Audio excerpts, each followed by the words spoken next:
Yo les gars, on se retrouve aujourd'hui pour une toute nouvelle vidéo. J'espère que vous allez bien. En tout cas, moi ça va super. Donc les gars, comme je l'ai dit dans la dernière vidéo, je reprends les vidéos vraiment à fond. Je vous l'ai promis. Je vais vraiment essayer de me réinvestir à fond sur YouTube pour vous sortir un max de vidéos et un max de contenu. Donc c'est le cas aujourd'hui. Donc les gars, aujourd'hui je vais faire une vidéo. Je vais vous parler des 5 joueurs à surveiller après cette Coupe du Monde. Donc, je souhaitais d'abord vous dire, les gars, de liker la vidéo, vous abonner et à partager. Ça me soutient énormément, ça fait énormément plaisir. J'ai vu que vous étiez énormément à regarder les vidéos et à ne pas être abonné. Donc, n'hésitez pas à vous abonner et à rejoindre la communauté, les gars, ça fait super plaisir. On commence les gars tout de suite cette vidéo donc avec le 5e joueur, le top 5 des joueurs à surveiller. Donc ce sera Cody Gakpo qui vient d'ailleurs de signer à Liverpool. Donc il y avait beaucoup d'échanges entre United et le PSV Eindhoven. United a mis énormément de temps à conclure. Liverpool est arrivé, passé par là et en quelques heures a réussi à boucler le transfert aux alentours de 50 millions. Donc pour moi, est-ce qu'il va réussir à s'imposer à Liverpool, sachant qu'ils ont énormément d'attaquants? Ils ont Darwin Nunez, ils ont Mohamed Salah, ils ont Roberto Firmino, ils ont Luis Diaz, ils ont Diego Jota, même si certains ont des blessures à longue durée, hein, comme Luis Diaz. Mais voilà, je pense que ce sera un bon transfert. Il a dit qu'il a été convaincu par Van Dijk, on s'en doutait, hein, son compatriote néerlandais. Donc pour moi, Cody Gakpo, j'ai toujours pensé la même chose. Depuis sa Coupe du Monde, il est phénoménal. Avec le PSV, il est en train de réaliser une saison énorme. Alors certes, c'est dans le championnat des Pays-Bas, mais quand même, il est en train de réaliser une saison énorme. Je crois qu'il a 15 buts et à peu près 12 passes décisives, d'après les derniers chiffres que j'avais vus avant la Coupe du Monde avec le PSV. Il a également encore marqué à la Coupe du Monde dans les 3 matchs de poule face au Sénégal, face à l'Équateur d'une belle frappe, de 2 belles frappes face à l'Équateur et au Qatar. Donc il a marqué dans les 3 matchs des phases de poule. Donc franchement c'est un buteur puissant, rapide, technique. Donc pour moi voilà, je pense que c'est ce qui fait sa force et ce qui fait son talent. C'est un joueur il vient juste d'arriver, j'ai envie de dire, dans le monde professionnel, donc il a encore le temps. Il me semble, je sais plus, je crois qu'il a 22 ans, Cody Gakpo. J'espère vraiment qu'il va réussir à s'imposer à Liverpool parce que je pense qu'il peut faire de grandes choses. Et oui, il lui fallait certainement un club plus huppé que le PSV Eindhoven. Donc voilà, Cody Gakpo, c'est vraiment une révélation. Il est technique, rapide, dribbleur, c'est un bon finisseur. Donc je pense que voilà, c'est un joueur qu'il faudra surveiller après cette Coupe du Monde et notamment pour voir ce qu'il est capable de faire à Liverpool, qui est un club franchement assez exigeant, qui demande beaucoup. Mais bon, je pense qu'il a tout. Franchement, il a tout pour s'imposer dans le 11 de Jürgen Klopp. Surtout qu'on sait que quand Jürgen Klopp recrute des joueurs, c'est pour les faire jouer. C'est voilà qu'il a vraiment parlé avec Cody Gakpo et qu'il l'a convaincu de rejoindre Liverpool. Donc je pense que Cody Gakpo, voilà. Là, il est en confiance et je pense qu'il n'a pas encore fini de nous épater et je pense qu'il va encore continuer d'exploser pour devenir l'un des meilleurs attaquants des générations futures et en Europe. En top 4, les gars, le 4e joueur pour moi à surveiller obligatoirement après cette Coupe du Monde, c'est tout simplement Enzo Fernandez qui a fait une énorme compétition. Voilà, il a été réellement décisif avec l'Argentine. C'est un excellent footballeur, c'est un excellent milieu de terrain. Franchement, pour moi, voilà, ce sera l'un des meilleurs milieux de terrain de sa génération, je pense, hein.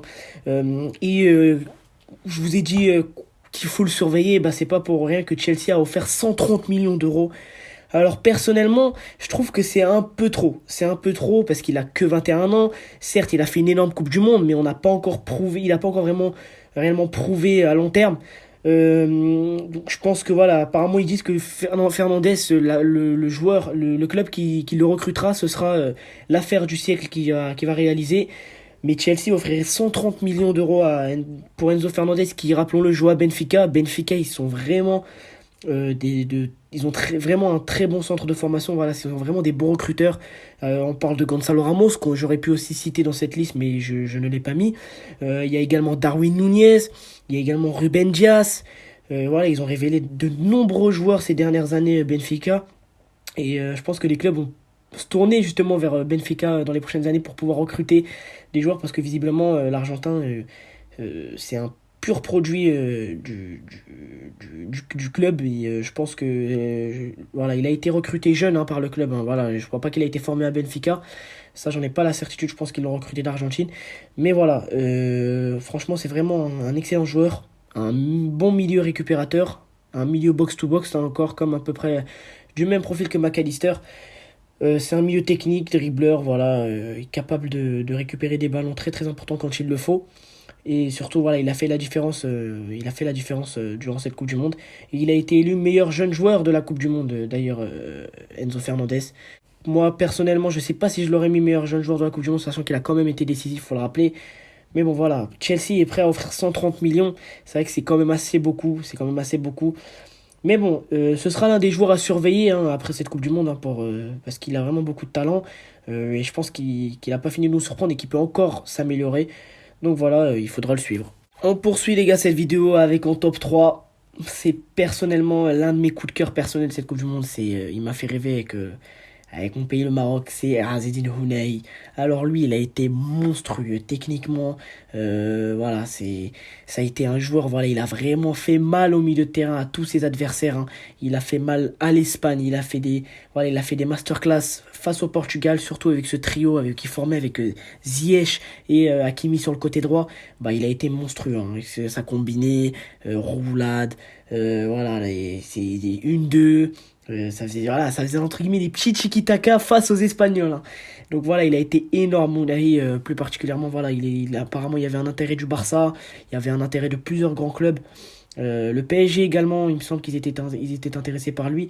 Donc voilà, je pense que Ounahi, il va pas rester à Angers. Hein. Et je pense que est-ce que le président d'Angers est en train de se frotter les mains je sais pas, parce qu'il sait très bien qu'il va perdre deux talents avec lui et Bouffal. Avec lui et Bouffal. Mais Azzedine Ounahi, c'est quasiment impossible qu'il reste à Angers. Il va certainement être recruté parce que franchement, il a été énorme.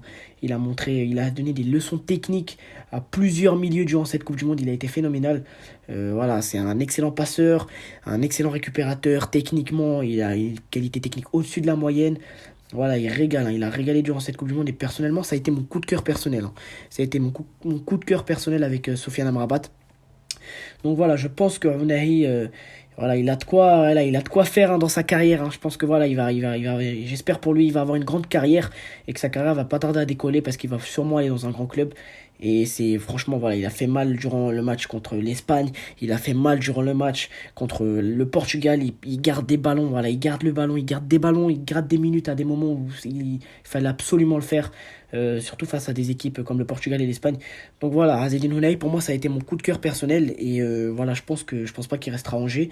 Je crois qu'il a une valeur marchande autour de 40 millions d'euros, donc je pense vraiment qu'il va être recruté, mais sa valeur marchande, je pense elle ne fera qu'augmenter au fur et à mesure du temps. Et en tout cas, j'espère qu'il passera un cap et il ira dans un grand club et qu'il gagnera énormément de trophées. Les gars, on poursuit cette vidéo avec l'avant-dernier et le numéro 2, le top 2 des joueurs à surveiller qui sera Jude Bellingham. Alors lui, j'ai pas envie de dire qu'il n'était pas connu avant la Coupe du Monde parce que franchement, voilà, c'était vraiment l'une des pépites et l'un des joueurs les plus prometteurs même avant cette Coupe du Monde. Mais dans cette Coupe du Monde, il a fait que confirmer nos attentes envers lui, ce qu'on connaît de lui, hein, tout simplement. Jude Bellingham, pour moi, voilà, pour moi c'est le crack au milieu de terrain.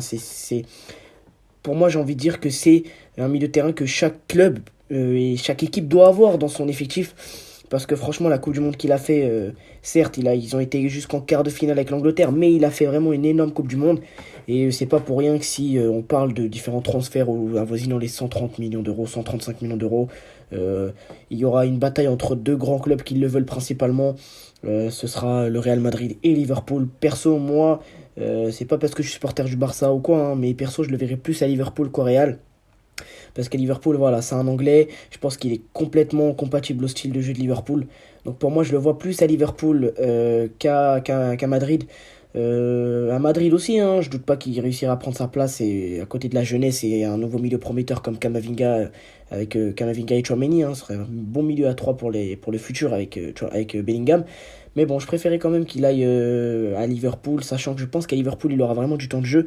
Car avec les départs d'Anderson, Thiago qui se fait vieux, voilà, ils veulent renouveler un peu ce secteur de jeu-là. Donc avec les recrutements de Gakpo et Bellingham, s'ils arrivent à faire Bellingham-Liverpool, ce serait vraiment un énorme coup. Un énorme coup pour le futur car il a seulement 19 ans et il est ultra mature. Voilà, on a l'impression que ça fait depuis des années qu'il joue. Voilà, il a une qualité athlétique, une qualité technique.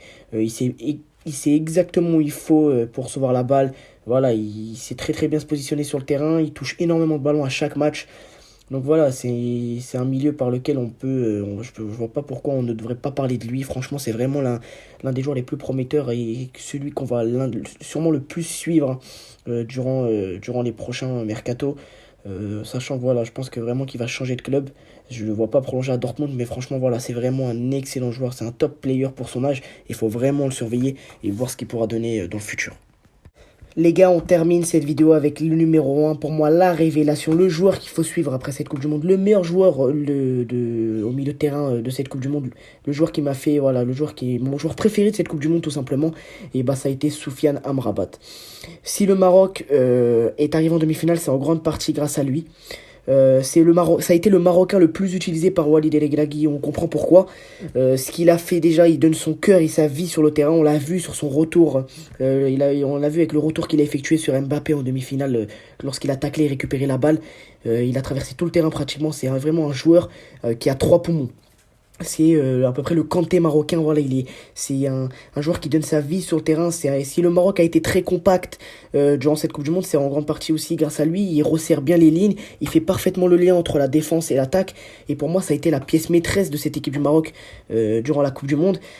Franchement, voilà, il a progressé durant cette Coupe du Monde. On savait vraiment, voilà, il n'était pas connu du grand public. Hein. Moi, je le connaissais parce que forcément, il jouait avec le Maroc et je suis marocain, donc forcément, nous les Marocains, on le connaissait. Mais il était en grande partie méconnu du grand public et voilà, il est capable de jouer 90 minutes mais sans être fatigué. Il a joué tous les matchs à la Coupe du Monde et c'est en grande partie grâce à lui si on arrive en demi-finale. C'est le moteur de l'équipe et voilà, sans lui le Maroc aurait jamais obtenu de résultats pareils. Franchement voilà, il a été monstrueux, il est athlétique, il se fatigue jamais, comme je dis, il a 3 poumons. C'est vraiment voilà, il a joué ça a été un rôle majeur durant cette Coupe du Monde et je pense que sans lui on n'aurait pas été en demi-finale.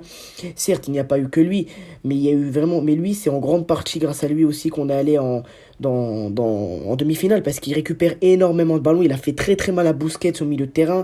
Il a mangé le milieu de terrain de l'Espagne. Il a fait mal à celui du Portugal. C'est vraiment un véritable poison pour les autres équipes, pour les équipes adverses. Et franchement, chaque équipe doit avoir un joueur comme lui. Et c'est vraiment la révélation du mondial et le joueur qu'il faudra suivre après cette Coupe du Monde. En attendant, j'espère qu'il ira vraiment dans un grand club. Il y a apparemment le PSG qui serait sur lui et qui aurait formulé une offre de 25 millions. Je pense qu'elle sera refusée par la Fiorentina qui en demanderait beaucoup plus. Hakimi, c'est je pense Hakimi qui a réclamé à Khalifi Amrabat. Il voulait aussi, apparemment, il y avait aussi un intérêt de Liverpool. Liverpool, je pense que lui, il a donné sa priorité à Liverpool, Amrabat, apparemment. D'après certains médias, moi j'espère voilà, qu'il ira dans un top club parce que pour moi il peut pas rester à la Fiorentina. Sa carrière elle doit décoller, franchement c'est vraiment un joueur qui mérite d'être dans un grand club, dans l'un des meilleurs clubs du monde parce que c'est vraiment un top player et c'est celui qui m'a fait le plus rêver durant cette Coupe du Monde. Ça a été mon joueur préféré de la Coupe du Monde franchement. Au niveau mental, voilà, il a je l'appelle le soldat, il a un mental de gagnant, franchement, voilà, ça a été pour moi le meilleur milieu de terrain de la Coupe du Monde, et j'espère vraiment que c'est que le début d'une grande seconde partie de carrière pour Amrabat. C'était tout les gars pour cette vidéo, donc voilà, vous avez eu globalement mon avis. Donc voilà les gars, c'était mon avis. N'hésitez pas à me donner le vôtre en commentaire les gars. Abonnez-vous, likez, partagez. C'est très très important pour moi. Je vois que vous êtes énormément à regarder les vidéos et à ne pas être abonné. Donc n'hésitez pas à liker, à vous abonner, à partager. On se retrouve pour une toute prochaine vidéo. Vive le foot!